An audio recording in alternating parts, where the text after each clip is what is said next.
Ouais. Ah, tu veux?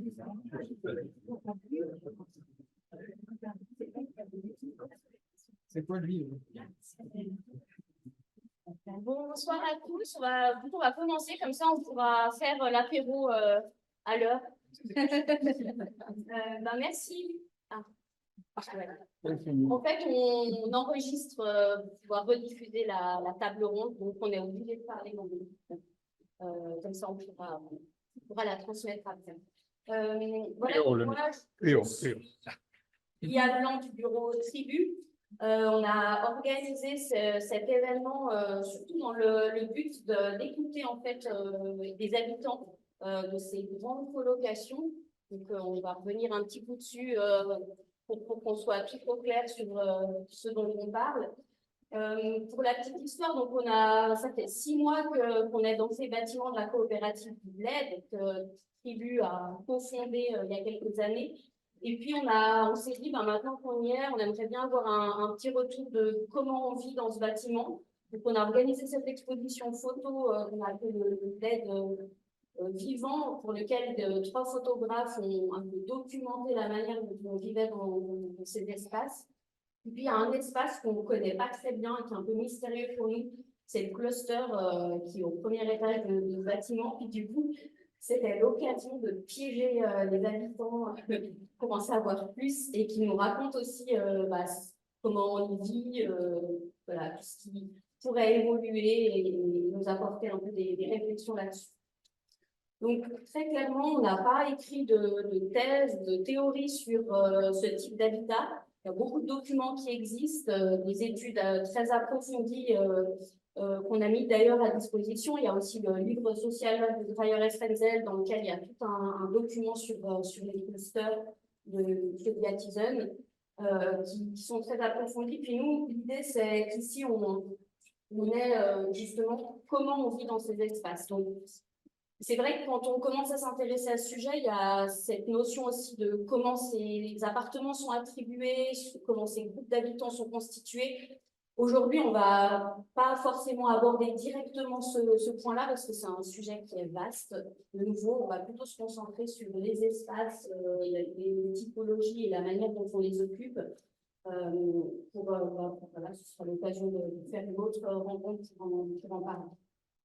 Donc, je vais vous présenter les personnes qui sont autour de la table déjà. David Zigo, qui est chez Tribu et qui a suivi le projet, donc architecte. Cyril De Vries, qui est habitant du bâtiment à Talent, des coloriers de la coopérative des coloriers. Sébastien Tricot et Philippe Delusa, qui sont les architectes de ce projet-là.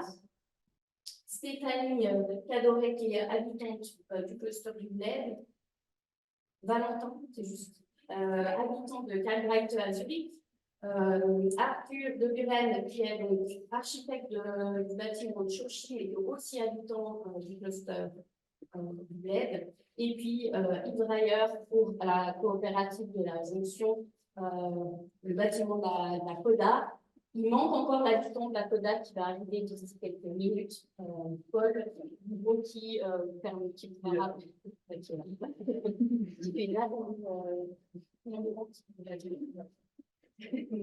bienvenue. Hop.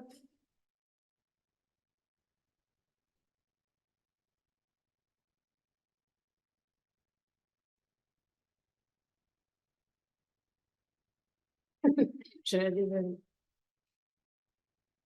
C'est éteint ou... Vas-y. Donc, on va passer en revue juste c'est quoi une colocation et un cluster. C'est vrai qu'on a fait sa grande colocation, mais finalement, ce n'était pas tout à fait le bon terme. Et puis après, on regardera ces 5 projets et chaque habitant nous expliquera un peu comment il occupe son appartement. Et on gardera une demi-heure à la fin pour justement pouvoir échanger entre architectes, entre habitants et voir ce qu'on peut tirer comme enseignement de ce type de typologie. Donc, peut-être juste quelques chiffres, parce que c'est vrai qu'on continue à dessiner, à construire des typologies de logements qui correspondent au schéma familial standard, 2 parents, 2 enfants.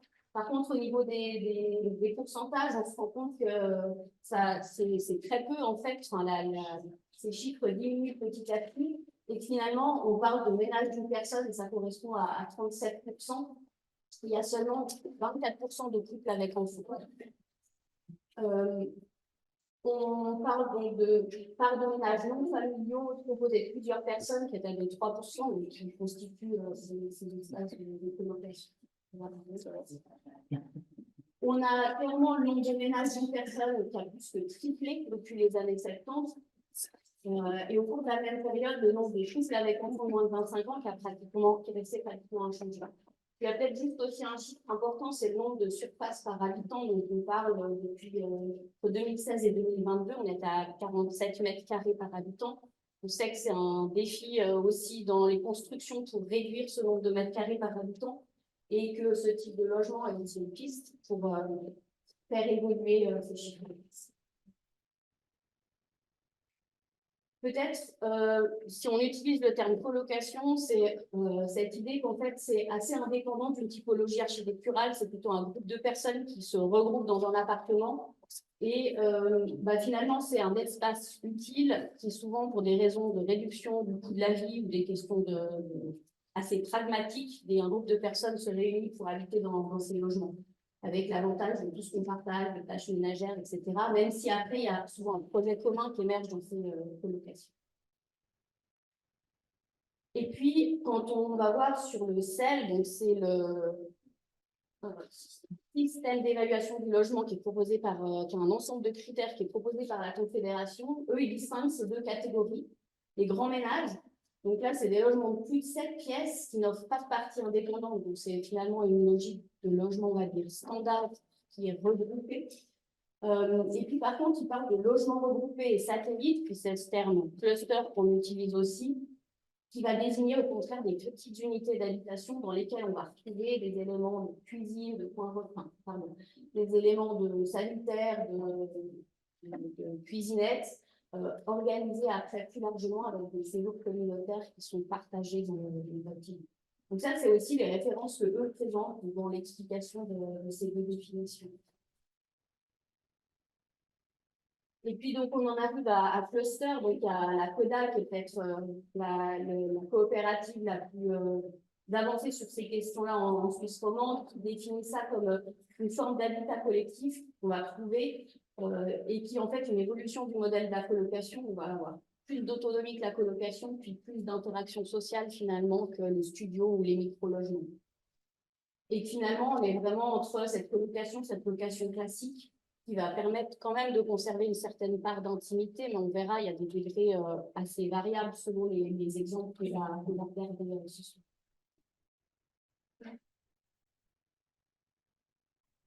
Donc, c'est vrai qu'en développant tout ça, on se dit, mais pourquoi on ne vit pas tous en cluster? Qu'est-ce qui nous empêche? Quelle est en fait cette barrière? Parce qu'on voit maintenant, il y a aussi des clusters pour différentes générations.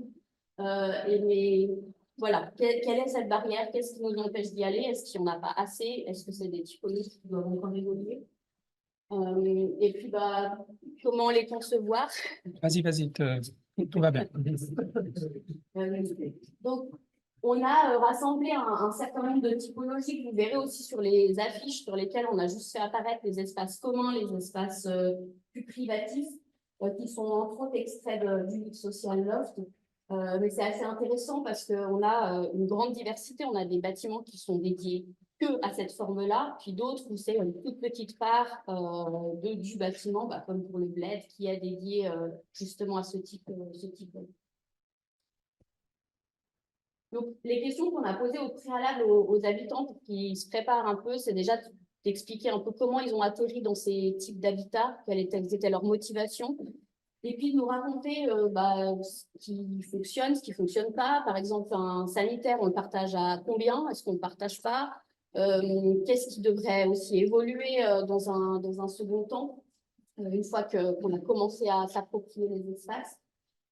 Puis on va voir ce qu'il nous raconte par rapport à tout ça. Je commence avec le premier projet qui se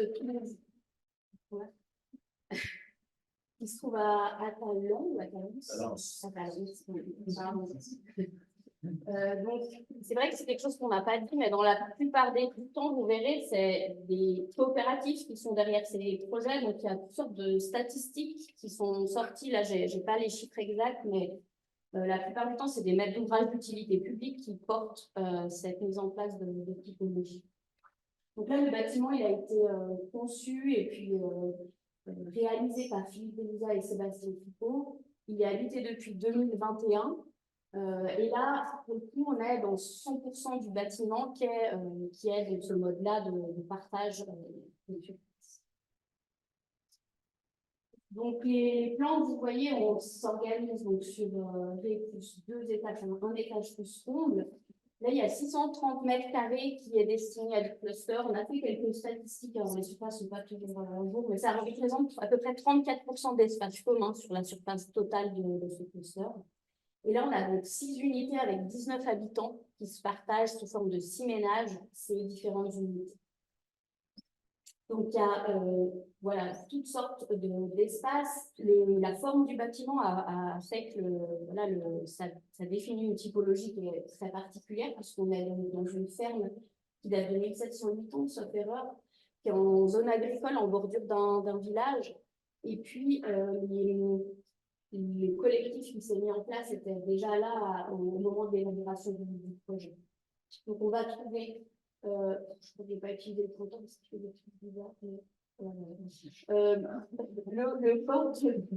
le corps violet que vous voyez au milieu, c'est une succession de ces espaces communs dans lesquels il y a une circulation verticale qui s'organise, puis les différentes unités apparaissent en orange et rose, et qui varient entre 2 et 3 chambres, avec toujours la possibilité de rapprocher une 4e chambre en fonction des différentes situations.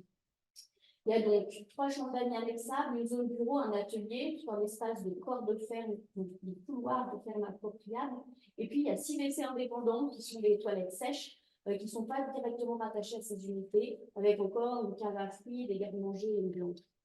Et puis, du coup, je te laisse en parler. De l'invitation, les coloriers, vous savez, je suis leur représentant. Ce que j'aimerais bien, c'est des questions, si c'est possible d'avoir des questions qui vont poser comme ça. Alors, moi, la motivation qui était la mienne au départ de ce projet, bien avant le départ de ce projet, c'était que j'ai toujours vécu en communauté et bien que je pose, et j'ai toujours voulu vivre avec d'autres. J'ai essayé à deux, c'était bien, mais pas suffisant. Et voilà, on a lancé ce projet en 2017 en trouvant les bonnes personnes. Et puis, on a emménagé en 2021, donc on est 6 familles, 19. Et voilà, cette motivation communautaire, c'est partagé. Moi, je sors de mon logement puisqu'on a ce système cluster où on a des appartements entre 59 et 75 mètres carrés. Et puis, c'est 350 mètres carrés de logement communautaire, partie commune. Et quand on ferme la porte, on est complètement chez nous, tranquille. Et on a mis de l'argent pour bien isoler téléphoniquement, c'est génial. Et du coup, on ouvre la porte, et là, il y a la vie, le monde, notamment dans cette cage d'escalier où tout le monde se croise, se retrouve, discute, s'arrête. C'était ça ma motivation principale, d'avoir une partie privée.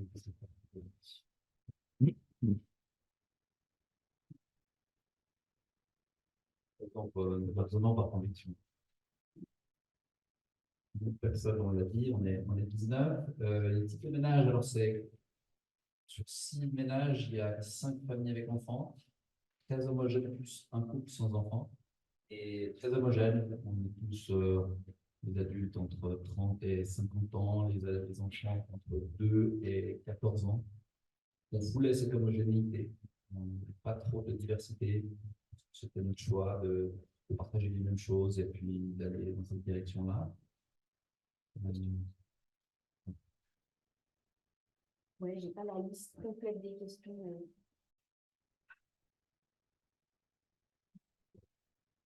Pas tellement de diversité, à vrai dire, on est tous issus du même milieu socio-culturel, socio-économique. Ça, je le dis parce que pour moi, c'est un élément hyper important. Je ne doute pas que certains peuvent faire avec une diversité culturelle, Là, je parle de quoi de petit, hein. Chez nous, c'est petit, on est 6 unités, je ne parle pas de 250 logements. 6 unités de faire quelque chose avec une grande diversité socio-culturelle. Je me réjouirais de découvrir ça, mais moi, j'ai l'impression qu'un des fondements du fonctionnement positif, c'est qu'on a aussi sur le truc, donc on se comprend tous dans tout le processus de création. Je dis pas que c'était simple, mais on se comprend, on sait si un fait quelque chose, les autres auraient fait pareil et on se le dit, on le sait. Voilà, on partage un peu les mêmes valeurs. Voilà, sur la diversité, ça c'est bon. On est assez homogène. Donc, il y a la cage d'escalier qui est tellement importante, pratiquement avant la cuisine. On passe tout le temps dans les cages d'escalier. Il y a pas mal d'enfants, ça circule, il y a des petits tracteurs, il y a des gens qui passent. C'est beaucoup là qu'on se voit. Le cuisine que vous voyez là, avec juste en face la salle à manger, voilà. On est très, très libre. Chacun peut venir manger là, faire à manger, et puis faire cuisiner là, et puis faire à manger, et puis manger chez soi. Ça fonctionne assez bien, c'est assez organique, et surtout, on fixe très peu de règles. Chacun est très, très libre de faire ce qu'il veut. On a un atelier où on a mutualisé toutes nos machines, tous nos objets, tous nos outils, pour pareil. On a 2 chambres d'amis avec un planning où simplement on peut remplir des amis. On a un grand salon aussi, en ligne, une zone enfant, une zone adulte plutôt. Voilà pour les espaces communs avec des tables, des bureaux.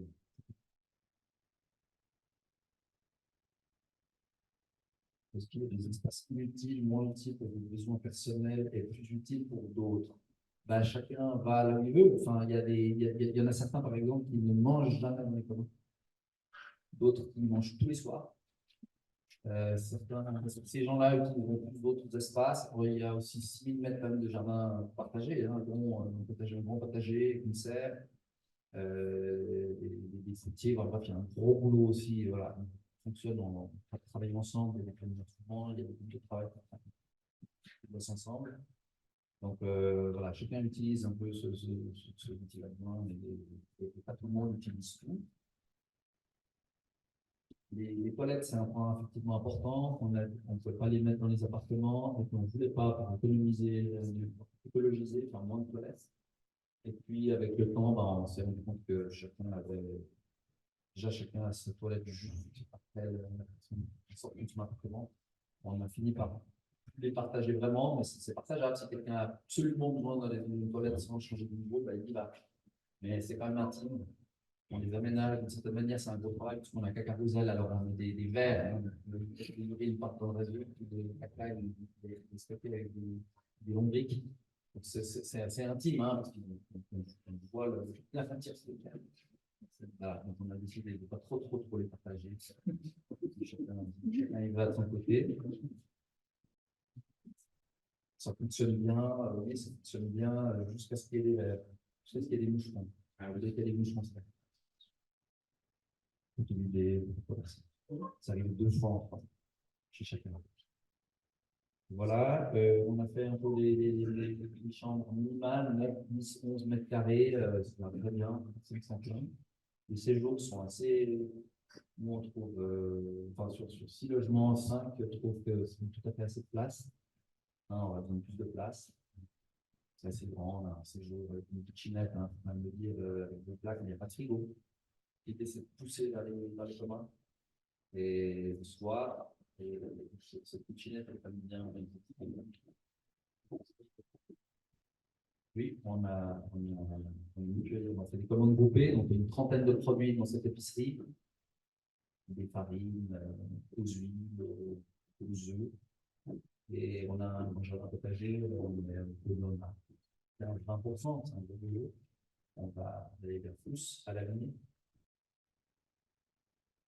Voilà, au niveau des prix, ben on dit que les habitats coopératifs petits et publics sont à 20% des prix. Nous, on est entre 18 et 22% en dessous des prix du marché, selon tous les calculs.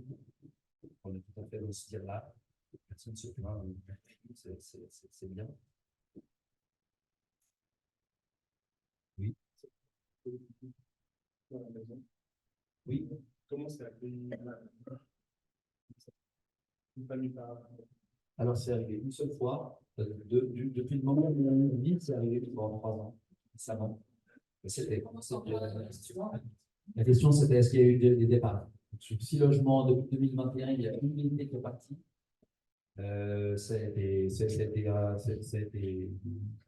Ça a créé pas mal de remous. Pourquoi est-ce qu'ils sont partis? Est-ce qu'on a fait des erreurs? En fait, ils se séparaient, donc ils ne l'ont pas dit. C'est vraiment une question, mais voilà, c'est des heures et des heures de discussion, ça c'est clair. Donc, n'hésitez pas, c'est sérieux.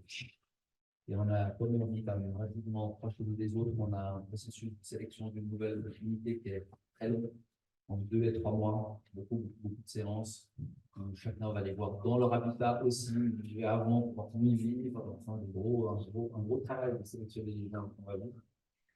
Ça se passe bien, on y met du temps, quoi, on y met du temps, ça se passe bien. Là, pour conclure, moi je dirais qu'on est tous très heureux d'être là, on va dire, après 3 ans.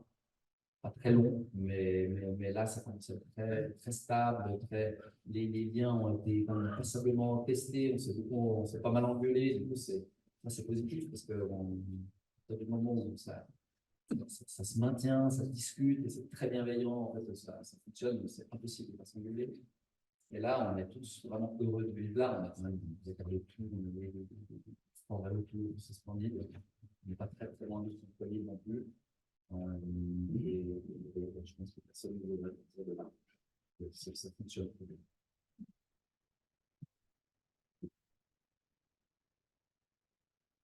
Merci. Je vais enchaîner avec Sochi. Alors, on n'a pas d'habitants autour de la table ce soir, mais on a Arthur éventuellement pour nous en parler. Nous, ça nous semblait important de présenter aussi parce que c'est un bâtiment qui est tout récent, qui a aussi une typologie un petit peu similaire de reconversion d'un bâtiment existant dans un cœur villageois. Là, la démarche, peut-être, si je ne dis pas de bêtises, donc ce n'est pas une coopérative qui est derrière, c'est des logements en location. Ça correspond aussi à 100% du bâtiment qui est occupé avec ce mode-là. Ça se situe peut-être à 2 ans. Et puis là, c'est ce que je disais dans les documents, on a en fait principalement des 4 pièces dans tout le village. Il n'y a jamais justement de typologie de logement qui correspond à des situations avec beaucoup moins de pièces. Et ici, ce qui a été développé justement, c'est d'avoir des unités assez réduites, avec toujours cette logique de maximum d'espace commun qui correspond ici à peu près 30% de la surface, à 120 mètres carrés d'espace commun. Et puis, on est là dans 6 unités également, qui s'organisent cette fois sur 4 niveaux. Avec, ce ne sera pas le cas dans les prochains projets, mais dans des situations plus à la campagne, donc avec pas mal de prolongements extérieurs et des jardins. Et là, l'espace commun, il s'organise sur 4 étages. Avec au rez, on va retrouver la buanderie, différents espaces. Au premier, la cuisine, salle à manger. Au deuxième, un espace salon. Et puis au troisième, dans les combles, il y a une baignoire, donc une salle de bain, je ne sais pas si elle est utilisée en tant que telle, et un espace à définir. Alors, je ne sais pas comment il est occupé aujourd'hui, mais voilà pour ce qui est de cette transformation. Arthur, tu veux en parler Peut-être juste pour compléter un peu, il y a le jardin est partagé avec 4 logements dans un bâtiment citoyen, on partit peut-être du même complexe, donc c'est pas juste ce bâtiment-là. Et pour l'histoire du projet, donc, la typo, elle est venue du bâtiment en fait. Donc le mandat, c'était de faire des logements dans ce bâtiment et en essayant de mettre des logements d'abord classiques qu'on avait de la peine à mettre, en fait, on a changé la typo pour justement mieux utiliser et mieux s'adapter à la structure du bâtiment existant et aussi pour mettre en valeur en fait des espaces qui étaient destinés à être grands et hauts qui venaient de la bronze. Sinon, bah, la particularité, c'est justement que c'est pas une coopérative. Et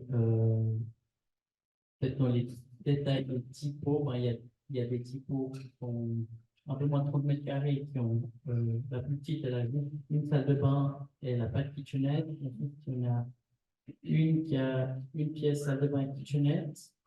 Après, il y en a deux qui sont vraiment des trois pièces, c'est les deux qui sont à droite, au premier, qui ont vraiment des trois pièces avec plus de 50 mètres carrés. Et au R+2, on a euh, des, euh, plutôt des lofts ou des grands espaces qui font 45 mètres carrés.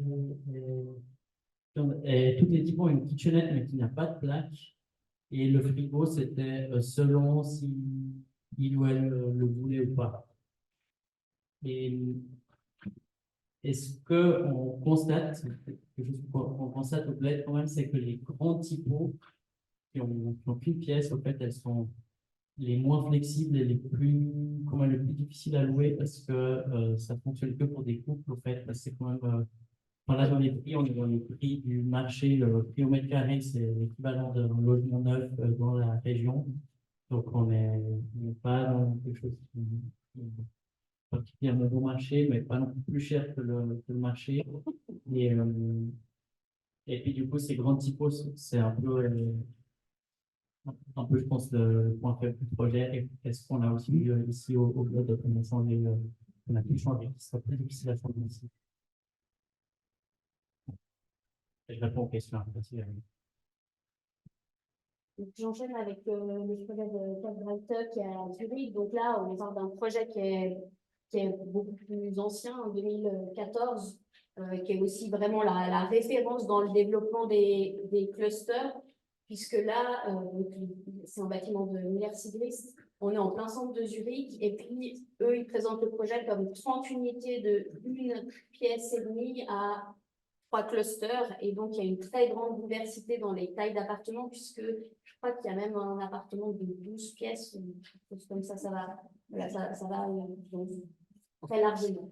Nous, ce soir, en fait, on ne va pas parler de la typologie même du cluster, puisqu'il s'agit de 3 appartements réunis en un seul, qui est identifié là en rouge, donc c'est plutôt cette logique de grand ménage qui va être présenté. Donc, c'est 400 mètres carrés, c'est 3 appartements réunis. Ça correspond à 13 chambres, dont une joker qu'on voit qui est rattachée à une cage d'escalier. Et là, ça correspond à 19 habitants, dont 7 qui vivent que partiellement.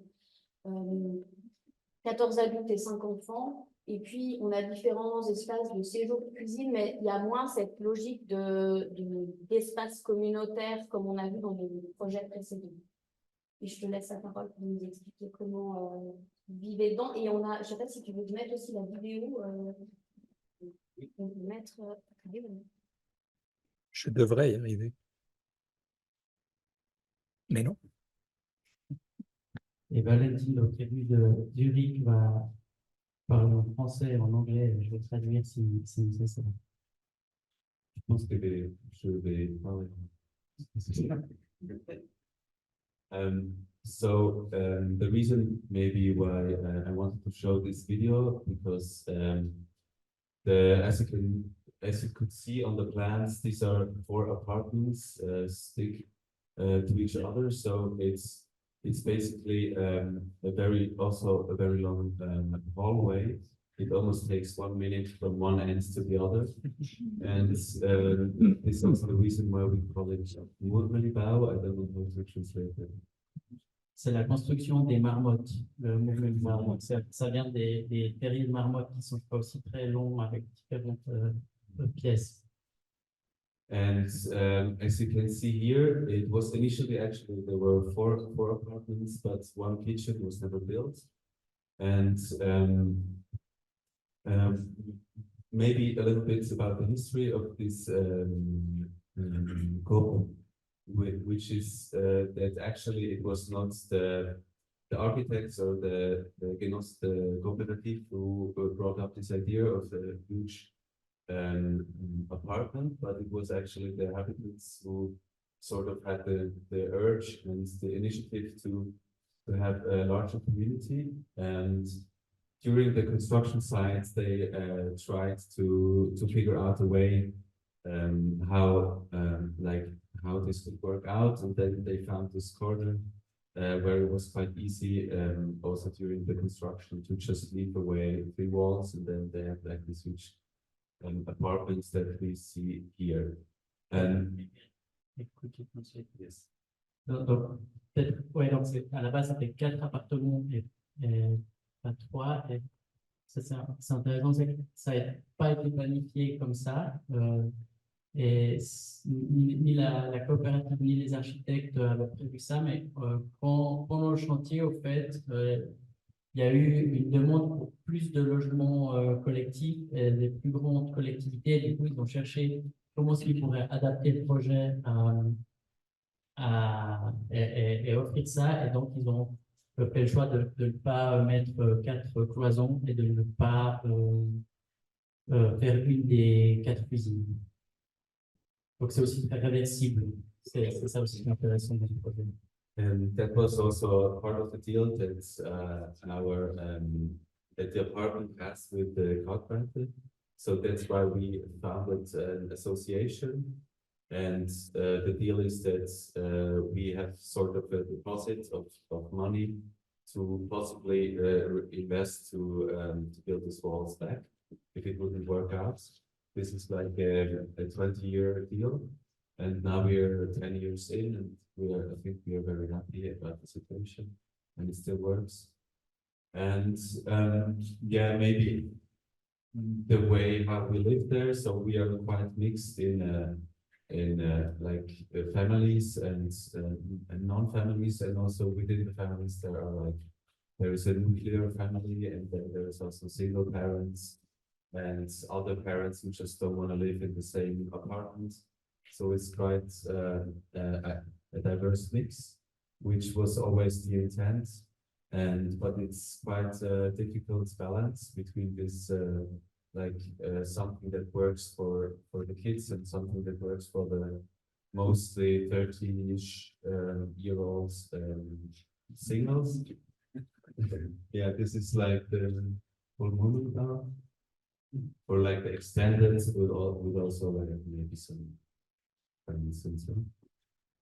And yeah, the way that we live is that basically we have 3 kitchens, and it's maybe also fair to say that actually we also have an even larger kitchen, which is not part of the apartment, but it's part of the cooperative, and that's like more or less 50 people of the whole cooperative can use and share.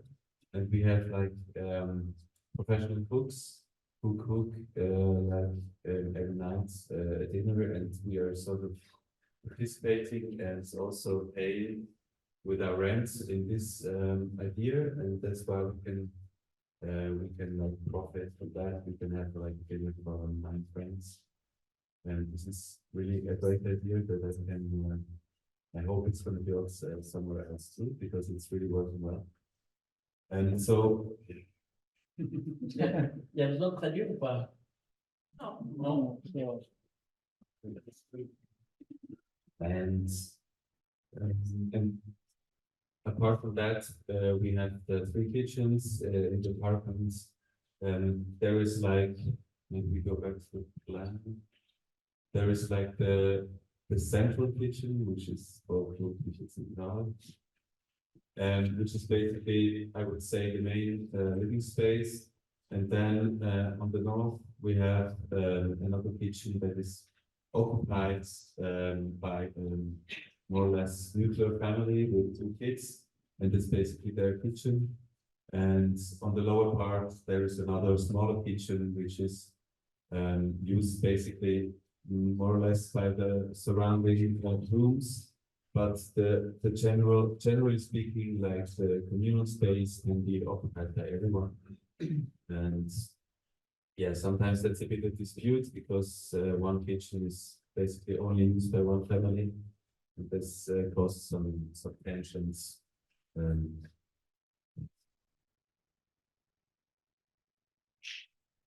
think that Yeah, that's perfect. On va pas, pardon. On va passer au projet de la fonction de la coopérative CODA à Genève. Donc là, de nouveau, on est dans une grosse échelle de projet. Je crois, sauf erreur, qu'il y a 113 logements à peu près. Des tailles qui varient de 2 à 25 pièces. Donc là, c'est habité depuis 2018. Et dans ce cas-là, il y a 10 clusters. Avec chacun des catégories qui existent, puisqu'il y en a un qui est destiné aux étudiants, deux qui sont aux seniors, et puis 7 qui sont mixtes dans l'organisation. La spécificité de celui-là, c'est qu'il est en duplex, c'est celui qui est identifié en bas, organisé autour d'un patio.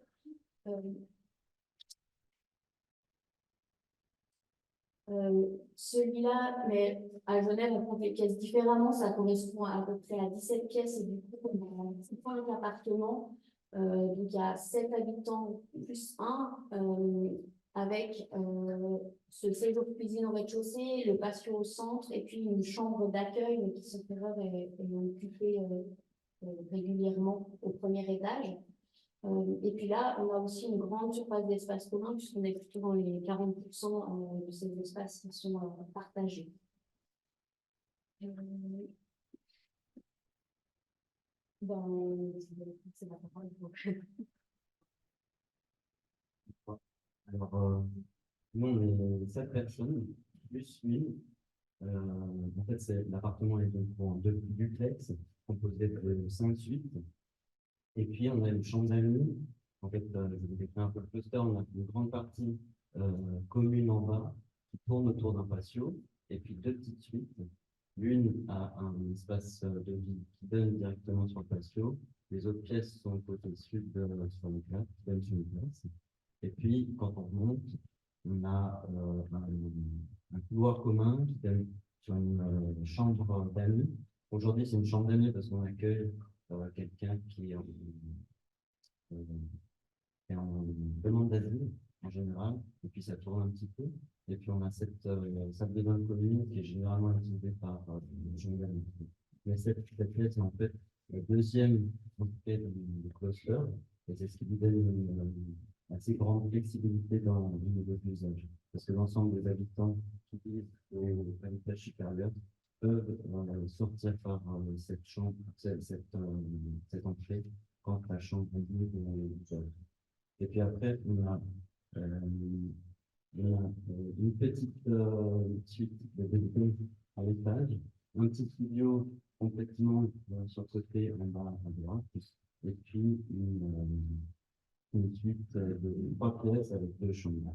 Cette suite est sans doute la plus dure à valider, parce qu'en fait, c'est une coloc dans la coloc, ou sinon c'est un couple avec un grand proche, mais dans son usage, c'est la plus compliquée à remplir, et c'est sans doute la plus gros turnover.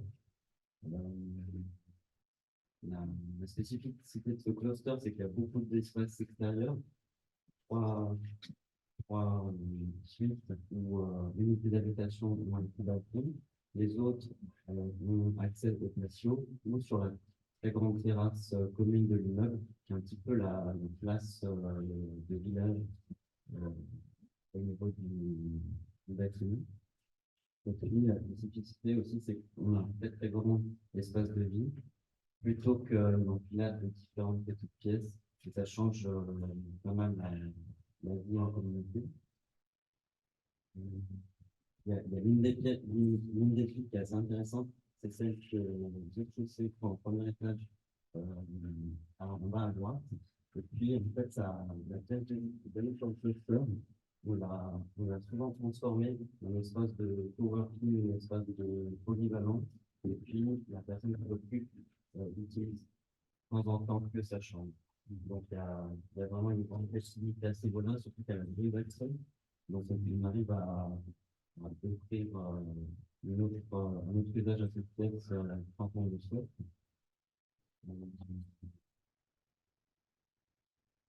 Et Ce qui est extrêmement important, je pense, dans un cluster, c'est l'acoustique. Et ce qui est vraiment le plus important dans un cluster, c'est l'acoustique.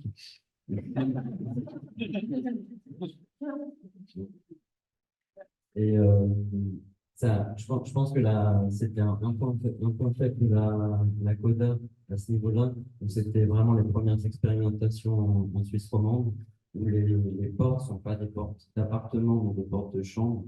Et du coup, ça crée des tensions là où il ne devrait pas y en avoir en cluster parce que un cluster, c'est une coloc améliorée où on n'a pas tous les désavantages d'une coloc, mais tous les avantages. Au contraire, les avantages, c'est rencontrer beaucoup de gens, c'est pouvoir manger avec d'autres personnes le soir plutôt que manger seul parce que généralement, les personnes qui habitent là, enfin, c'est notre cas, sont soit en couple, soit célibataires.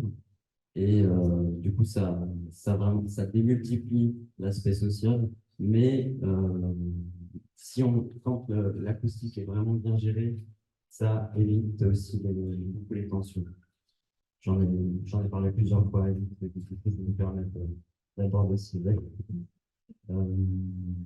Et puis, je crois que j'ai fait le tour. Je pense que Yves reviendra sur le bâtiment, parce que c'est vraiment, outre ces clusters, il y a vraiment des espaces extérieurs assez extrêmement généreux, avec plein de typologies et d'usages différents. Et c'est vraiment la qualité de ce bâtiment.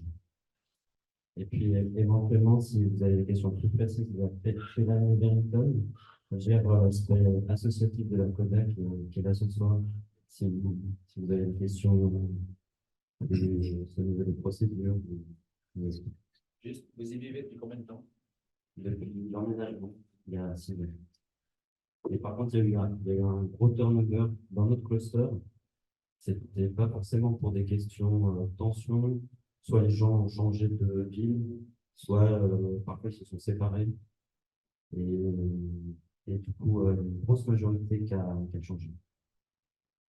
Et sinon, ça se passe très bien.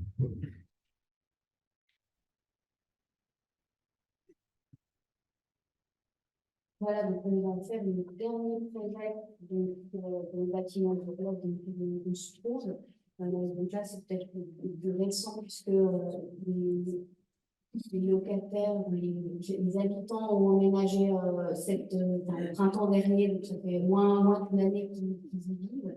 Dans ce cas-là, c'est qu'un appartement sur les 77 qui est dans cette situation de cluster. On se trouve donc au premier étage du bâtiment, dans toute une aile, qui est donc en fait un espace ultra collectif, puisqu'au premier étage, c'est là qu'on va retrouver les appartements partagés d'Airbnb, la buanderie, les différents locaux, salons d'étage. Et à cette extrémité, on a le cluster avec un balcon qui est périphérique et qui entoure l'ensemble de cette aile. Ici, il y a 7 unités qui sont assez variables puisqu'il y a des situations avec juste une chambre et le sanitaire partagé à l'étage et puis différents petits appartements de 2 pièces. Et comme ça a été dit, c'est pas comme ça qu'ils ont été dessinés au départ, puisque les appartements orange que vous voyez étaient en fait au départ une chambre avec un séjour et puis que encore l'été dernier, ça a été divisé pour que ce soit 2 chambres qui soient créées dans ces espaces et partagées. Au niveau des mètres carrés, on retrouve encore peut-être 30% d'espace commun avec ce grand séjour et puis différents petits salons aux différentes extrémités. Je te laisse la parole si tu veux.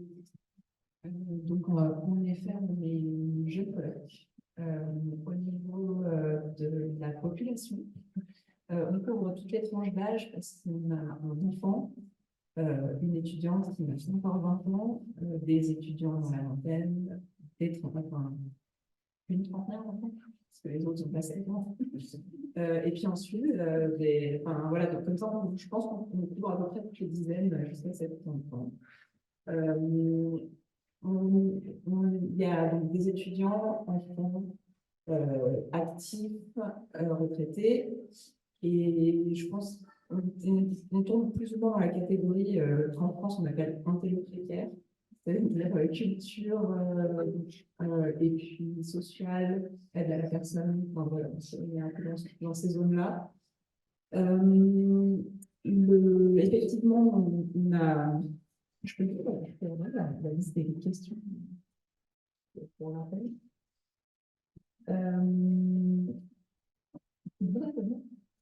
Alors, dans l'ensemble, on est tous et toutes assez convaincus par l'idée de vivre dans un cluster. En ce qui me concerne, j'estime avoir eu de la chance, c'est-à-dire que je ne fais pas partie des fondatrices du projet. Je suis tombée sur l'annonce au bon moment, on va dire, et donc j'ai eu la chance de rentrer dans ce projet-là. Et je ne pensais pas que c'était quelque chose auquel j'aurais accès avant longtemps. Donc, je suis extrêmement contente d'en profiter maintenant.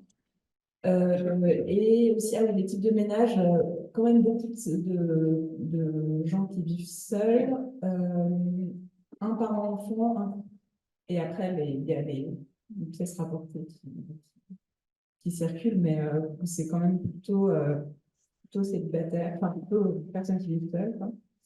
Alors, on est énormément dans la cuisine. La cuisine, c'est vraiment le centre névralgique du cluster. On se rencontre beaucoup dedans. On a installé des canapés, on a installé, il y a cette grande table, il y a la terrasse. Donc, c'est vraiment le cœur de l'espace. On l'aime beaucoup. Alors, il y a des enjeux il y a des petits défauts. Donc, elle n'est pas très bien éclairée et l'acoustique est problématique. Donc, on travaille notamment la question de l'acoustique. Une des questions, ce serait, est-ce que vraiment les équipements pour une cuisine normale, ça convient pour autant de personnes? Ça, ce serait peut-être une question à soulever. Mais quand même, dans l'ensemble, on est hyper content et on avait assez peu de points négatifs à mettre sur l'ensemble de l'espace. Les deux salons, ils sont un peu moins investis. Ça dépend des personnes en plus, parce que comme on ne circule pas, en fait, on a chacun nos circulations à l'intérieur de l'espace. On va plus ou moins utiliser tel ou tel espace. Le salon sud, il est plus lounge, comme ça. Le salon nord n'était pas très qualifié jusqu'à présent, et puis il est en train de doucement se transformer en bibliothèque, salle de projection, voilà. Et un peu coworking aussi, il y a un bureau. Donc, en fait, dans l'ensemble, pas mal d'entre nous travaillent à la maison au moins une partie de la semaine. Et donc, on alterne entre nos chambres, les espaces communs et puis l'extérieur. Voilà, on est assez content de la répartition du nombre de salles de bain. On est 2 à 3 personnes par salle de bain. Ça marche assez bien. Il y a pas tellement de... en fait, il y a évidemment des fois des petits embouteillages d'emploi du temps, mais dans l'ensemble, c'est assez confortable.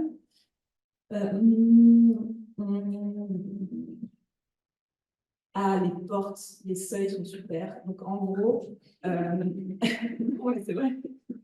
En fait, le truc qui est extrêmement agréable par rapport à mon expérience des colocations, c'est que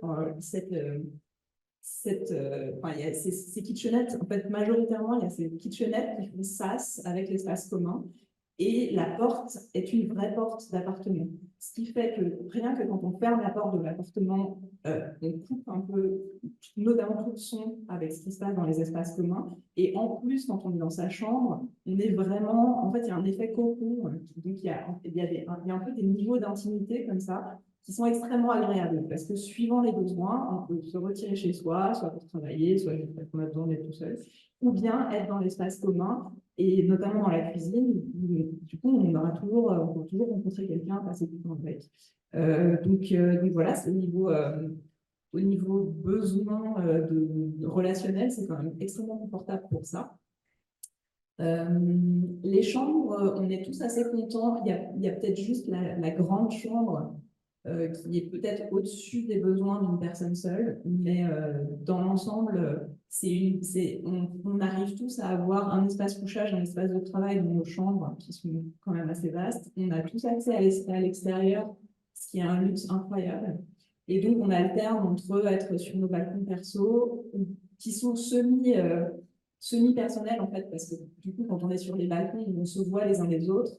Et on a certains balcons qui sont un peu plus communs. Et puis, sinon, la grande terrasse extérieure, qui n'est pas assez grande à notre goût, parce que c'est un peu léger pour que tout le monde puisse manger ensemble dehors sur la terrasse de la cuisine, mais on passe quand même pas mal de temps aussi sur la terrasse de la cuisine, qui d'ailleurs nous donne accès, et donne sur la cour commune, ce qui fait qu'on a aussi des interactions avec les gens sur les terrasses en face, assez régulièrement. Donc en fait, on a aussi des interactions sociales avec le reste de l'immeuble, grâce à la terrasse.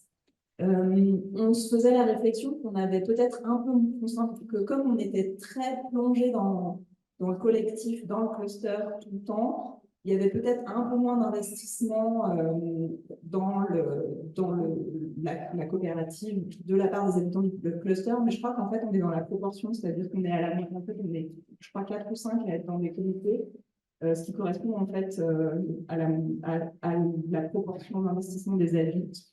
Donc voilà.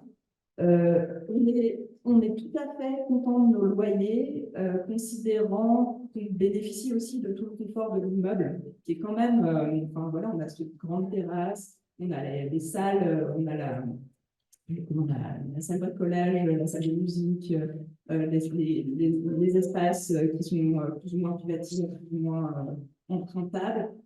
La salle de musique, enfin la salle de spectacle, donc considérant la plus-value, c'est-à-dire qu'en fait, je paye le même prix qu'une chambre dans une micro-coloc à deux, avec juste une cuisine en commun, et là je bénéficie de tout le confort de l'immeuble en plus.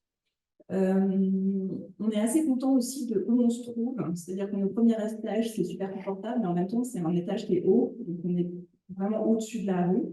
On est au-dessus des espaces un peu intermédiaires, donc en fait on n'a pas trop de problèmes de voisinage, de bruit, de choses comme ça, parce qu'on est au-dessus des espaces plus occupés la journée finalement. On voit dehors, on a une belle vue, il y a un certain nombre de bonnes orientations. Alors évidemment, on ne peut pas avoir une orientation parfaite, mais globalement, on a quand même de jolis points de vue, de bonnes orientations. Et on n'est pas sur la rue du tout, donc on ne prend pas la rue. Après, au niveau du collectif, des espaces collectifs, donc tout ce qui est dans les espaces communs est considéré comme étant utilisable par les personnes qui sont dans l'espace commun. Donc en fait, à partir du moment, en fait, on peut mettre des choses dans l'espace commun, mais il faut admettre que ce sera manipulé et utilisé par les autres quand c'est dans l'espace commun. Donc on a des petites règles comme ça de mutualisation des choses, notamment dans les espaces communs. On passe beaucoup de temps ensemble à l'aménager, on fait des action days où on bricole tous ensemble pour fabriquer des choses. Et au chapitre des choses, un peu des cadeaux qui étaient un peu inattendus de la relation de cluster, en fait, on remarque qu'on apprend beaucoup de choses. Donc, à la fois au niveau personnel, émotionnel, rapport humain, exprimer ses besoins, poser des limites, des choses comme ça, mais aussi dans l'échange, en fait, entre les différentes compétences des gens du cluster. On apprend énormément, on se fait du matériel, on s'enseigne des trucs. Enfin, il y a énormément de cuisine, on cuisine aussi, rien qu'en cuisine. Donc, en fait, on s'enseigne beaucoup les uns aux autres et on a tous l'impression de beaucoup changer, de beaucoup progresser depuis qu'on est dans ce cluster. Donc, voilà. Peut-être juste pour ajouter un petit truc, donc il y a 7 personnes qui sont vraiment beaucoup dans les espaces communs et qui partagent aussi la nourriture, qui cuisinent ensemble. Et il y en a qui le sont moins et qui ont plutôt tendance à rester dans leur unité et cuisiner chez elles. Ça semble ne pas leur poser de problème. Ils n'en parlent pas, en tout cas, ils n'en parlent pas comme un problème. Mais donc, il y a aussi, il y a aussi des personnes qui sont un peu entre deux, qui ne partagent pas la nourriture, mais qui sont quand même souvent dans les espaces communs. Donc, c'est ça l'avantage, en fait, de la typo, je pense, c'est que ça permet à chacun, chacune de s'engager un peu combien il ou elle veut. Et de mon expérience personnelle, dans les plus petites colocations, s'il y a une personne qui s'engage pas, ben, si on est trois, puis qu'il y a une personne qui s'engage pas, ben, ça crée vite un vide. Et là, il y a assez de vie collective avec les personnes qui s'engagent pour que si il y a trois personnes qu'on ne voit jamais, ce soit pas un problème quotidien. Ouais, la charge sociale est assez, enfin, est assez bien répartie, en fait, à ce nombre-là. En fait, la surprise pour moi, c'était à quel point c'est presque même plus facile d'être dans une grande coloc que dans une plus petite coloc. Parce qu'on on a, il y a- ouais, les tensions sont plus diluées. Enfin, voilà, c'est vraiment, pour le coup, assez agréable pour ça. Et aussi tout le côté solidaire, c'est-à-dire que quand quelqu'un est malade, les autres s'en occupent. Il y a, alors, comme on mutualise la nourriture, quand on a beaucoup de boulot, ben, la nourriture apparaît par magie dans le frigo. Des fois aussi, en général, on cuisine tous un peu plus que ce qu'on aurait fait pour nous-mêmes, ce qui fait que quand on arrive après que quelqu'un a cuisiné, il y a quelque chose à manger. Donc, il y a ce côté aussi comme ça, qui compense par rapport à la vie quand on est seul et qu'on doit tout se prendre en charge tout seul, quelles que soient les conditions dans lesquelles on est. Ben là, il y a cette espèce d'élément presque familial en fait, qui compense, qu'on va compenser quand on aura plus de temps et on fera pour les autres. Merci beaucoup. Merci beaucoup pour toutes ces explications et là, ce vécu dans les typologies. Du coup, on a encore une petite demi-heure pour discuter, puisqu'après, on pourra aller dans le cluster, justement, voir ceux qui le souhaitent, comment ça se passe et comment visiter dans les espaces qui sont accessibles. Peut-être avant de poser des questions, est-ce que les concepteurs des différents projets, vous en avez spécifiquement aux habitants, comment ils vivent certains espaces que vous aviez imaginés différemment? Je vous laisse la parole et puis sinon, Moi, j'en ai une question générique, qui est la question de la chambre supplémentaire. Quand on a une coloc, il y a souvent la place pour il y a souvent la place pour une chambre, qui n'a pas autant de mètres. Est-ce que les occupations changent régulièrement? Est-ce que c'est des questions qui doivent être débattues? Est-ce que c'est plutôt une opportunité de monter un nouveau projet ou d'avoir, est-ce qu'il y a des projets communs qui naissent par rapport à ces pièces-là? Ou est-ce que c'est éventuellement une charge ou un sujet qui doit chercher à être plutôt une question à régler de plus que les autres?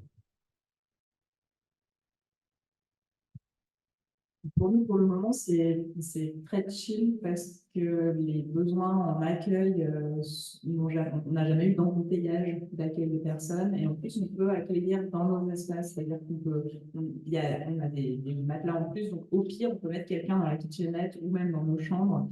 Si jamais le salon nord était occupé, le salon nord, on a mis un clic-clac qui peut accueillir 2 personnes. Et il est privatisable. Et en plus de ça, par son marché, on pourrait utiliser le Airbnb si on voulait. Et je crois que même on a même un clic-clac en plus. Donc, en ce qui nous concerne pour le moment, c'est pas un problème, mais ça, c'est pas non plus une question de louer à une personne de plus.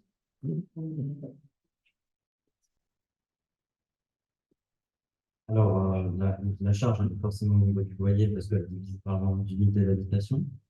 Mais nous, ce qui nous posait problème avec cette pièce supplémentaire à la base, c'est le fait qu'elle soit occupée 20 ou 30% du temps quand les amis viennent.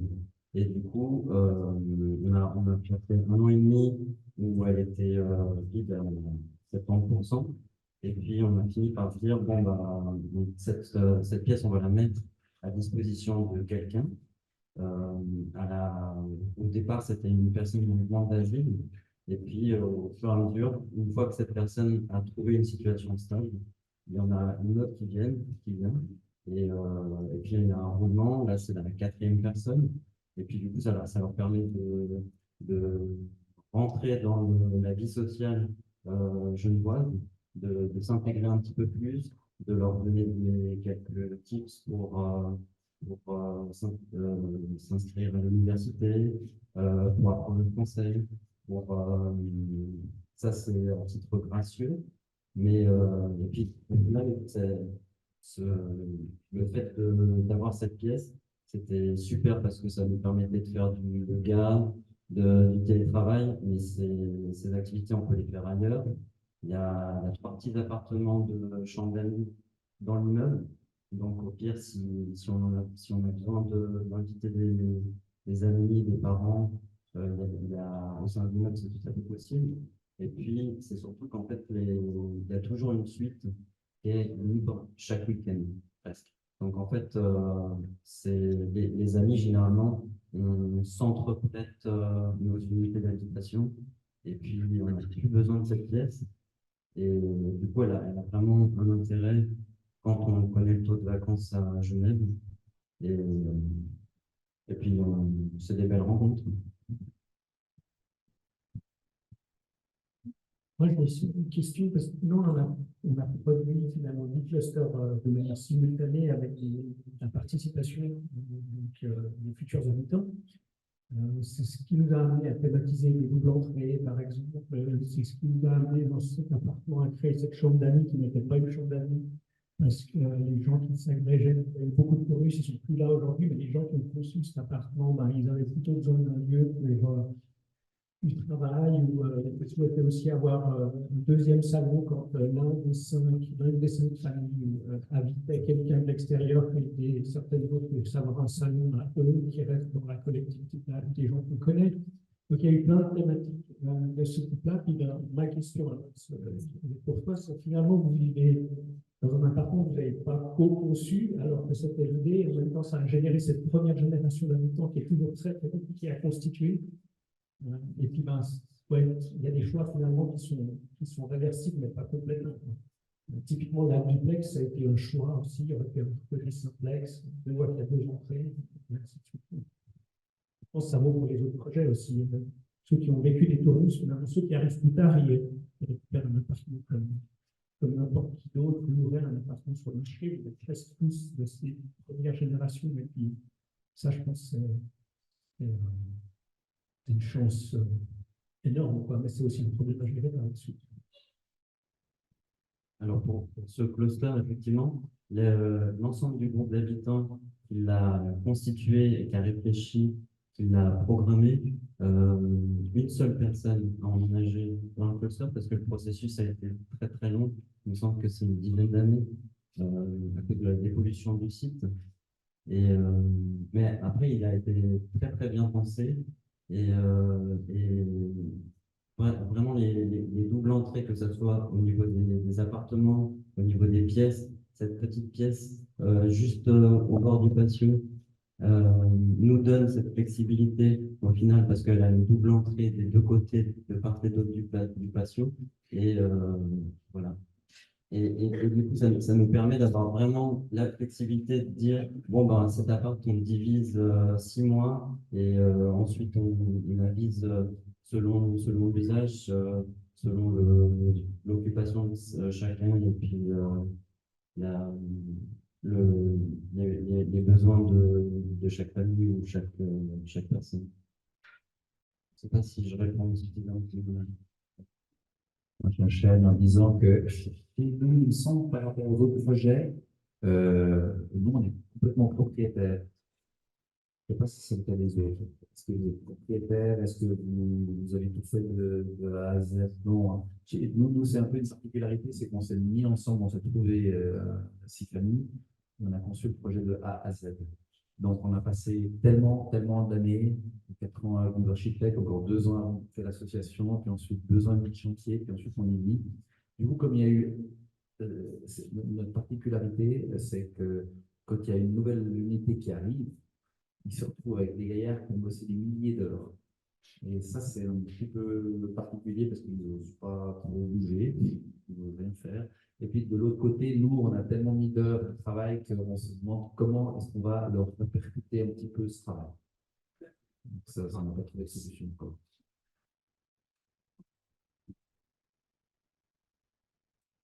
J'avais aussi une question sur la propriété.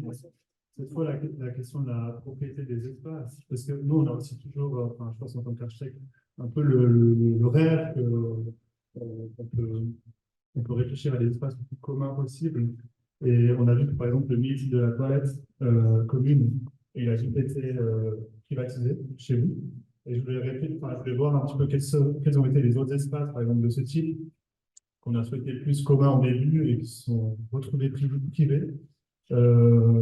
Et peut-être aussi, à l'inverse, lesquels sont devenus ouverts avec le temps ou voilà, moins privés. Peut-être dans d'autres exemples de coopératives. Je trouve ça intéressant.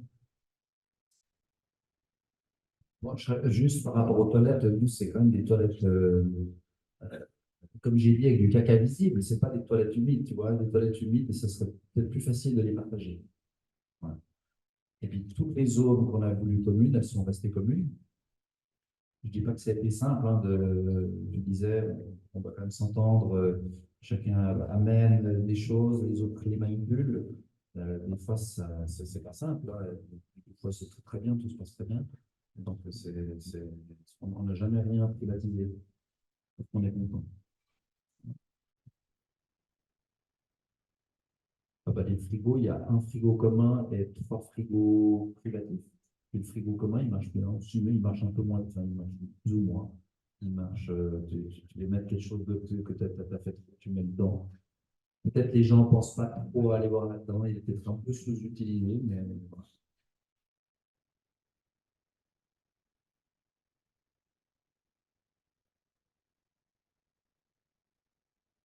Alors moi j'ai peut-être une question pour tout le monde, vu que les types de logements sont assez différents. On voit qu'on a un grand spectre en termes d'organisation de logement. Je crois qu'il y avait l'OFL qui décrivait les grands ménages et les logements regroupés. Il me semble qu'on les a tous ici. J'avais une question presque, on va dire, sensible sur est-ce que pour vous, il vous arrive de considérer votre logement comme un fardeau? Parce qu'on peut s'engueuler, il peut y arriver plein de choses. Est-ce que vous subissez votre logement de temps en temps? Et qu'est-ce qui participe à faire passer la pilule, vous dire. Parce que j'ai une petite citation là, que j'aime beaucoup. C'est sur la page d'accueil de Kraftwerk Heinz, donc une grosse coopérative zurichoise, qui se décrit comme une tentative de créer la proximité sans produire la contrainte. Et moi, je trouve qu'en une phrase, on a pas mal décrit, un peu en tout cas, nous, notre travail sur le cluster du bled, et j'imagine le fantasme de tout architecte qui fait un cluster, c'est-à-dire ce travail entre le privé, le commun et le public. Donc, fardeau. Je commence à répondre parce que je suis là, mais comme propriétaire, on est comme en couple, on n'a pas le choix en fait. Ça aide un petit peu, je vais dire. Maintenant, c'est clair que des moments, c'est stressant, c'est angoissant, c'est tendu. Voilà. Mais les points, X raisons, architecturales, sociales, ça marche bien et les avantages sont énormes. Et du coup, dans la balance, on reste et on va tout faire pour que ça marche. Mais alors, c'est clair, hein, moi je fais des nuits d'insomnie, des moments après une séance où il n'y a pas d'accord, j'ai l'impression d'être un débile, il y a toutes sortes de moments où c'est un fardeau, ouais. La personne que je presque le plus entendre, c'est à Calvary justement, où ce filtre n'existe pas. Parce qu'il y a des jours où vous dormez à l'hôtel, par exemple.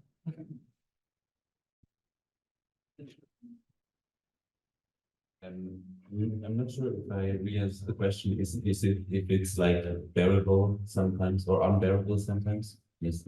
Well, I can only speak for me. And for me, it's not at all that. There are really a lot of sort of retreats or like places where you can go to if you need your, I don't know, something more calm or of course we also have a lot of other rooms in the Cartwright itself. We have like, flex spaces, ateliers,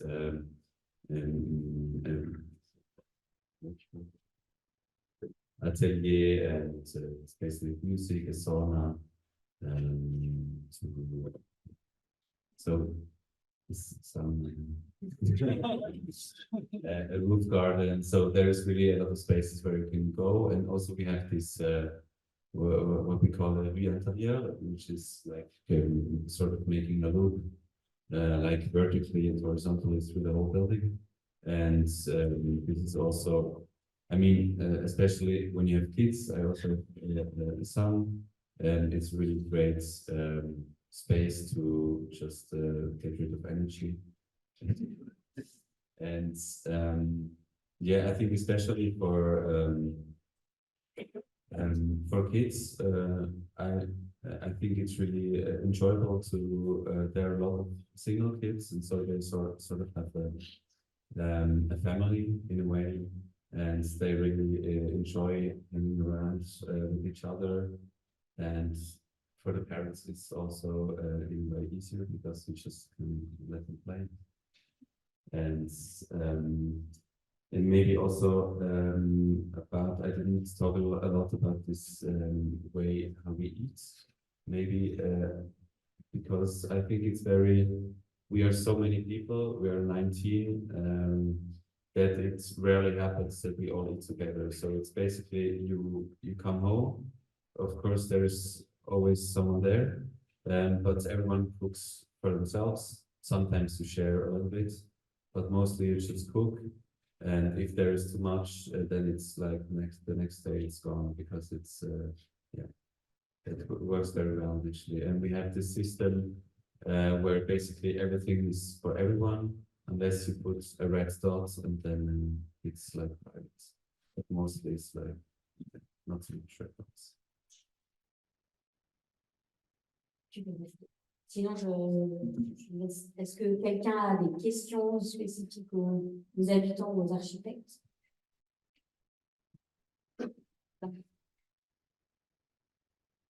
Ça, merci beaucoup pour tout ça. J'avais une question par rapport à ce que tu avais dit en introduction, c'est que finalement on voit qu'il y a une évolution de la typologie du ménage, qui est aussi dans les constructions, plus de mètres carrés. On voit quand même c'est la norme d'avoir 2 salles de bain, alors que ce n'était pas le cas. Les clusters, est-ce que c'est quelque chose qui va répondre à l'avenir, parce qu'on voit qu'il y a une pénurie de logements, ou ça va rester quelque chose de niche, ciblé, voilà, coopérative d'habitation avec une petite partie de ce type-là? Ou est-ce que selon vous et votre expérience, c'est des choses qui vont prendre de l'ampleur ou pas du tout, puis ça va rester très marginal?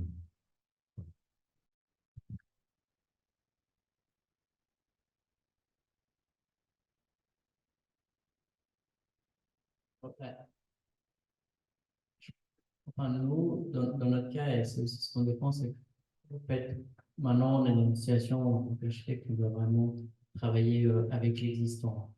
Et le but, c'est de transformer le moins possible le bâti existant et d'utiliser le mieux possible. Donc, ça donne un outil de plus à la variété de typologies qu'on peut mettre en œuvre dans un bâtiment existant pour moins le transformer. Et au niveau de la surface par habitant, il y a différents débats, mais je crois la société à 2000 watts, ils disent que c'est 35 mètres carrés par personne qu'on doit viser de moyenne. Donc nous, on y arrive tout juste. Après, ça dépend beaucoup de qui vient d'où. Enfin, si c'est quelqu'un qui est dans une coloc, dans un petit appartement, ben, il augmente son confort, il augmente sa surface. Si c'était une personne qui vivait seule dans un 2 pièces et demie, elle réduit sa surface. Donc, si on arrive à attirer un peu si on arrive à amener assez de confort pour attirer des personnes qui vivent plutôt seules dans des appartements, ben, on répond quand même à une baisse de la consommation de mètres carrés. Mais aussi, on peut dire que c'est aussi quelque chose d'assez luxueux si on le compare à des colocs classiques. D'ailleurs, justement, ils sont dans le projet du Soul House, donc le deuxième projet qu'ils ont fait, ils ont dit ok, maintenant on va être encore plus ambitieux, on va arriver à 25 mètres carrés par personne, et ils n'ont pas fait de cluster, mais ils ont fait ce qu'ils appellent justement ces grands ménages où on n'a pas chacun sa salle de bain, mais on fait plutôt des grandes colocations pensées pour du monde. Moi, je suis totalement d'accord avec cette idée de transformer le moins, puis de dire d'autres types de logements apportent d'autres types de solutions dans les bâtiments existants, surtout dans les réaffectations, par exemple, donc quand même très très beau exemple. Je pense que par rapport à votre question, il y a un autre élément qui est la participation, réellement la co-conception de ces projets. Ça fédère beaucoup de gens ensemble, ça apprend à discuter, ça apprend à s'engueuler, à trouver des solutions. C'est fondamental en fait, d'apprendre à discuter autour de notre théorie. Donc je pense que c'est en fait à nous tous, futurs habitants, concepteurs, de faire que ça génère quelque chose. Mais il y a vraiment des outils aussi qu'il faut mettre à disposition pour que ça se passe bien et que ça apporte des résultats convaincants. Après, sur la question des mètres carrés, moi je suis un peu plus sceptique, parce que j'ai l'impression que c'est un des gros écueils encore de ces clusters, c'est qu'ils sont planifiés pour chez nous, qui est beaucoup plus de monde. La ville de Genève calcule le nombre de pièces, 27 mètres carrés par pièce, et il devrait y avoir une personne par pièce.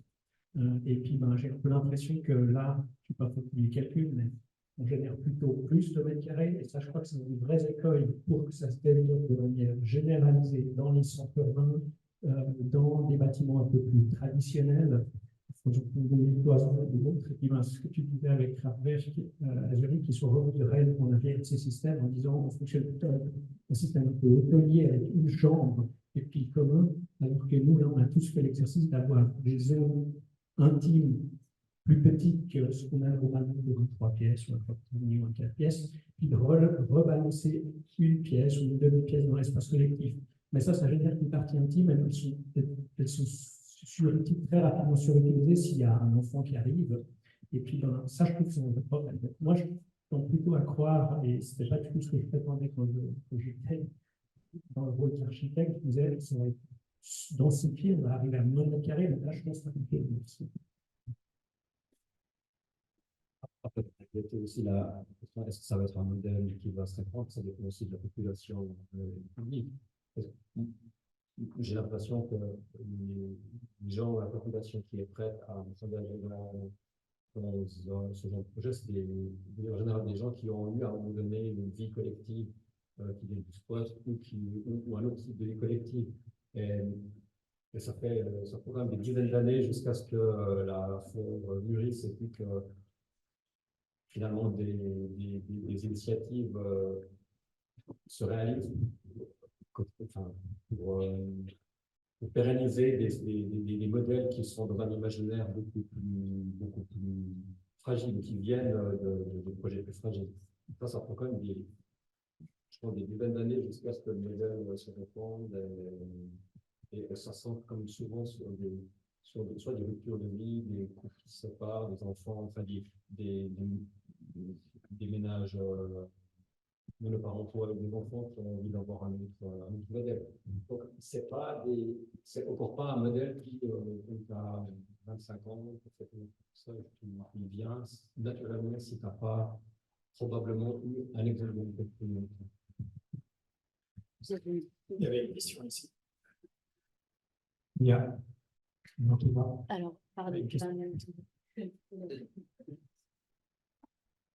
Peut-être juste pour rajouter un point, le cluster, moi je le vois vraiment pertinent en centre urbain où les appartements sont petits et puis on vit dans des pièces de Reims à 13 mètres carrés.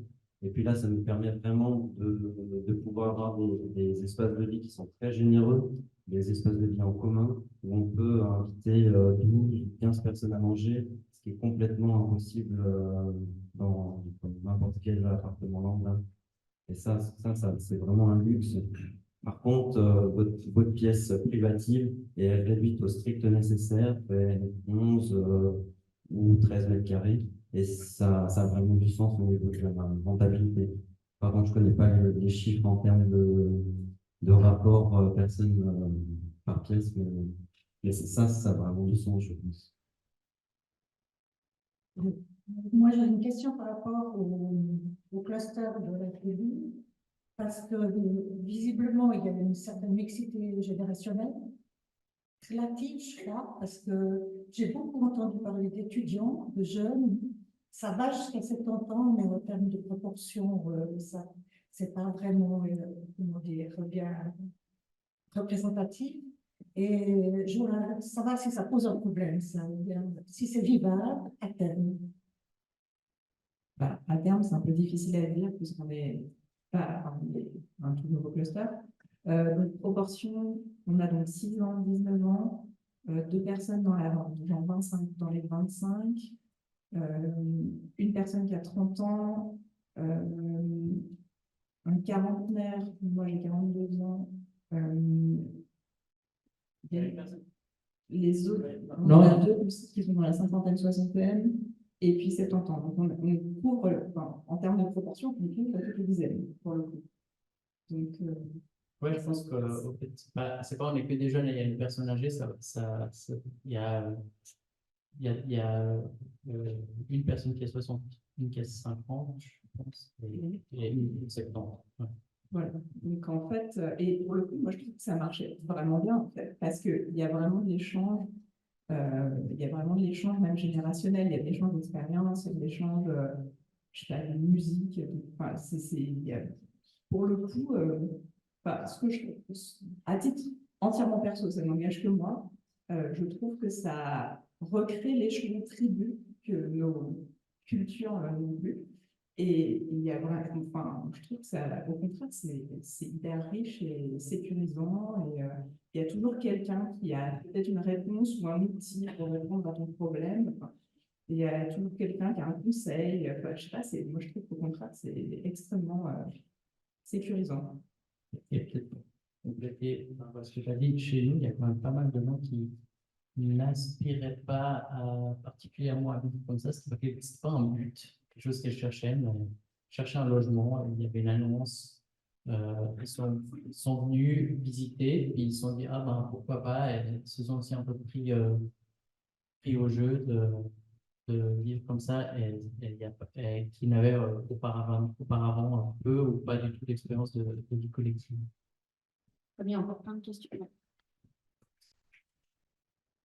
Merci, vous avez en partie justement répondu à la question que je voulais poser, parce qu'on a entendu beaucoup, merci, justement des détails sur comment est-ce que les groupes ont été constitués, c'est-à-dire les groupes d'habitants, les équipes d'habitants, comment est-ce qu'elles ont été constituées, est-ce que c'était au fil du temps, justement, il y a eu les premiers, ensuite l'équipe a évolué, comment est-ce que ça a été constitué? C'est aussi ça qui m'intéresse, c'est peut-être justement les perspectives, il y en a qui sont arrivés là un peu par accident, où justement il y avait vraiment cette vocation à retrouver quelque part du contact, de vivre à plusieurs, peut-être dans un environnement un peu différent que les petites colloques qu'on a évoquées. Donc justement, comment est-ce que les équipes, les groupes d'habitants ont été constitués? C'était je postule, et puis en fait on se retrouve sur la même liste, et puis on voit si ça marche ou ça marche pas.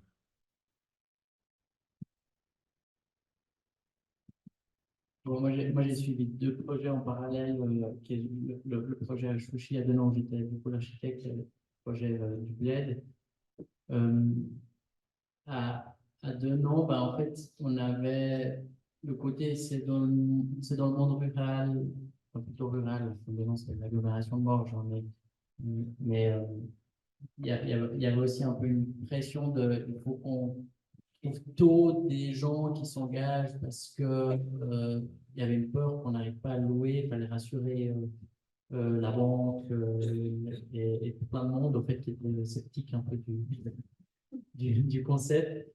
Et du coup, on a cherché très en amont les gens et ça, je pense, ça a eu un peu un effet où on a attiré des gens qui se projetaient loin et qui du coup avaient beaucoup d'attentes et qui du coup maintenant ça prend un peu plus de temps à prendre, alors que là, à leur problème, ben, c'était l'inverse où au fait la coopérative elle a vu les unités des clusters comme des appartements, et du coup c'était au début le même processus d'attribution que pour n'importe quel appartement. Donc c'était je postule pour un appartement et selon mon ordre d'ancienneté dans la coopérative, je ne reçois pas indépendamment si je connais les gens. Donc, ça a commencé comme ça, qui a fait que moi et une autre personne, on était dedans. Après, on a eu de la peine sur ce modèle à trouver d'autres, à compléter le cluster. Donc, on a changé le processus d'attribution. Et aussi, on a réduit les tailles des unités. Ça a fait quand même une différence. C'est aussi, au début, il y avait plutôt des grandes unités qui étaient destinées justement à des couples avec une grande pièce à vivre et une chambre.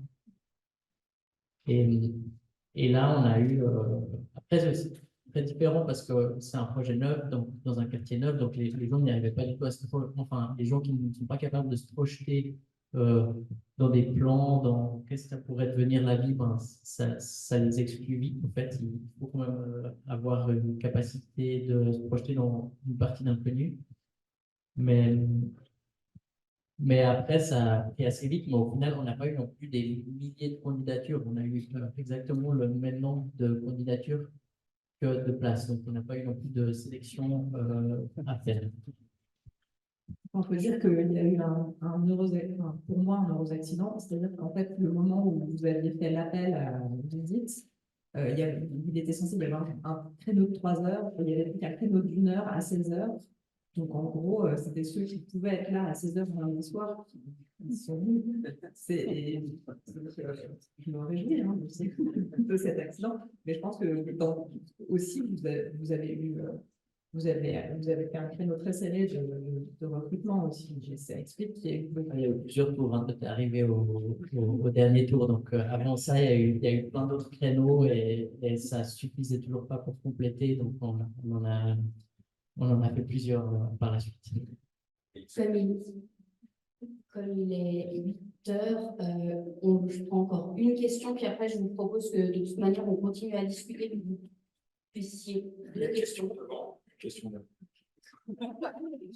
Je vais déjà bien. Alors, merci. Bon, la question du processus de sélection, quand quelqu'un s'en va, c'était intéressant. Et comme on n'a pas beaucoup de temps, je vais porter sur un autre sujet, qui est plutôt la gestion des espaces communs, en fait, des parties collectives. Ça m'intéresserait de vous entendre un peu sur comment ça se passe, qu'est-ce que vous mettez en place pour gérer peut-être les problèmes ou gérer le nettoyage. Est-ce que vous mettez par écrit des règles ou est-ce que vous vous réunissez régulièrement? Voilà. Alors, chez nous, on est assez adepte les bons comptes font les bons amis, puis on cadre bien tout. Donc, il y a des listes, il y a des Excel, il y a des tournus de tâches, il y a des groupes de travail. Voilà, il y a pas mal de séances de réunions et puis on se met d'accord. Là, pour un exemple très concret, le week-end dernier, on avait des questions de savoir comment on allait décorer la cage d'escalier. On n'avait jamais mis des œuvres d'art dans la cage d'escalier. Et là, il y a certains qui ont dit, bon, alors, vous deux, vous le faites. Quoi que vous fassiez, on acceptera. Parce que si tu commences à discuter à 5, 8, 12, t'es foutu. Donc, tu vis avec ça, tu fais des 6 mètres, tu peux changer. Toutes les années, on change, on ne changera jamais parce que les gens ont le temps. Mais au moins, c'était ça la limite.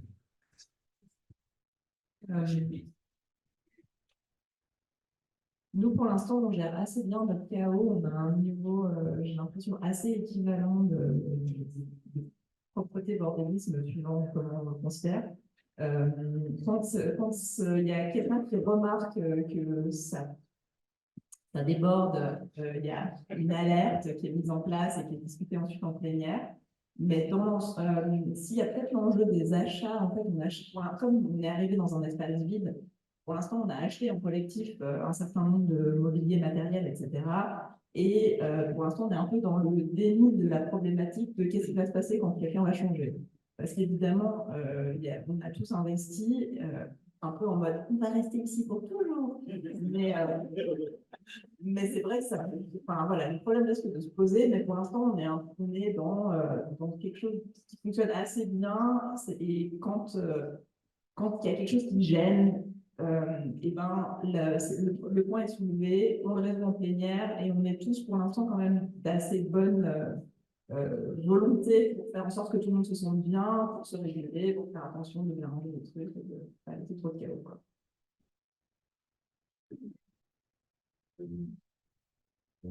In our apartment, it's we are like the cleaning is done from like professionally outside. We all pay for it together, And otherwise, we meet every 6 weeks to discuss like topics that come up, and everyone has like a different task to sort of yeah, like everyday tasks. And what else? Like we have a lot of communal food that is sort of organized through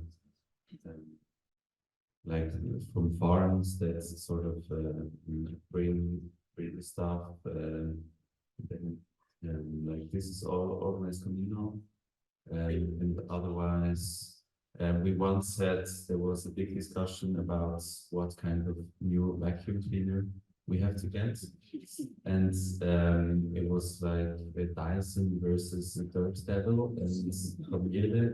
And this actually was so interesting to one cohabitants that he did a movie about this.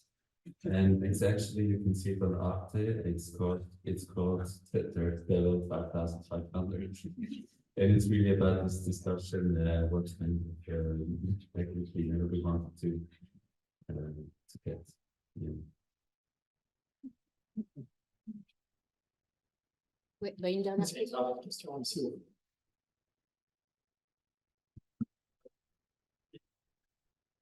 Non.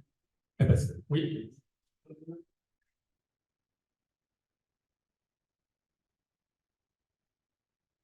Oui, je crois que oui. Dans les clusters présentés, c'était à chaque fois des constitutions assez récentes de l'invention.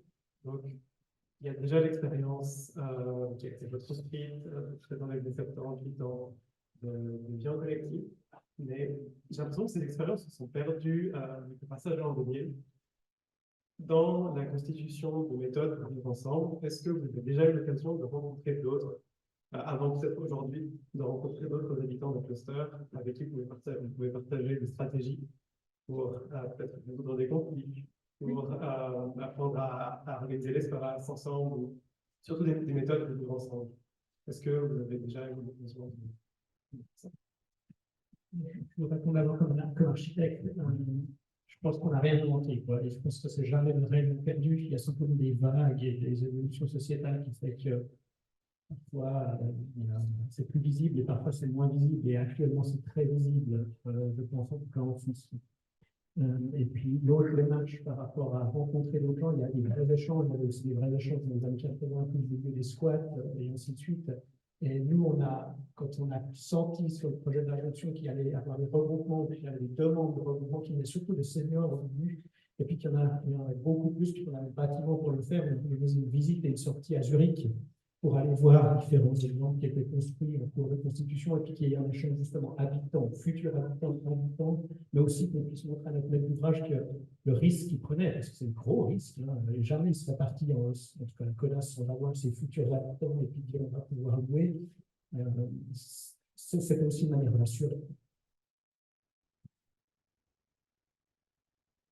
Nous, au final, il y a un noyau de personnes dans la colocation qui sont engagées d'une manière ou d'une autre, soit sous forme de militantisme, soit dans des formes un peu plus, je ne sais pas trop comment dire, mais en tout cas, il y a quand même un noyau de personnes qui ont appris, soit qui ont été dans des éco-villages, soit qui ont fait des formations, soit... Bref, et donc il y a quand même un fond culturel qui fait partie des transmissions d'ailleurs de groupe, sur le vivre ensemble, et puis des outils de vivre ensemble, et puis des outils de communication qui, je pense, mettent beaucoup d'huile dans les rouages quand même. Enfin, je pense que ça se passe d'autant bien qu'il y a une espèce de masse critique de personnes qui sont intéressées à cette problématique-là et qui les mettent en œuvre dans le cluster. En profiter pour terminer. Ouais, une réaction. Je vais essayer d'être très rapide. Bon, moi je suis de la CODA, et en fait de la CODA, on a 17 immeubles, mais on n'a pas 17 immeubles avec des clusters, mais on en a de plus en plus. Alors, ce qu'on a récemment aussi mis en place, Donc, on a appelé quand même le conseil des clusters, qui a quand même pour but de faire de l'échange d'expériences entre habitants de clusters, que ce soit sur des aspects architecturaux, d'habilité ou sur des pratiques en fait. Donc, c'est pour ça qu'on répond à cette question. On ne dit pas que c'est encore que ça fonctionne à 100%, mais on pense avec la masse critique on commence à essayer de poser l'échange d'expériences entre habitants de cluster. Merci. Alors, merci beaucoup aux habitants d'avoir raconté, témoigné comment vous vivez ces espaces. On espère que ces types de typologies puissent augmenter, généraliser à d'autres échelles de projets. On voit aussi que c'est assez différent si le projet, c'est une petite entité dans un gros volume qui va offrir aussi d'autres possibilités en termes justement d'autres appartements, ou si c'est un seul bâtiment qui gère ce partage. Je pense qu'il y a des enjeux assez différents de ces points de vue-là. Et puis, alors, il y a vraiment beaucoup de monde. Je ne sais pas ce que ça implique pour rentrer dans le cluster du bled, mais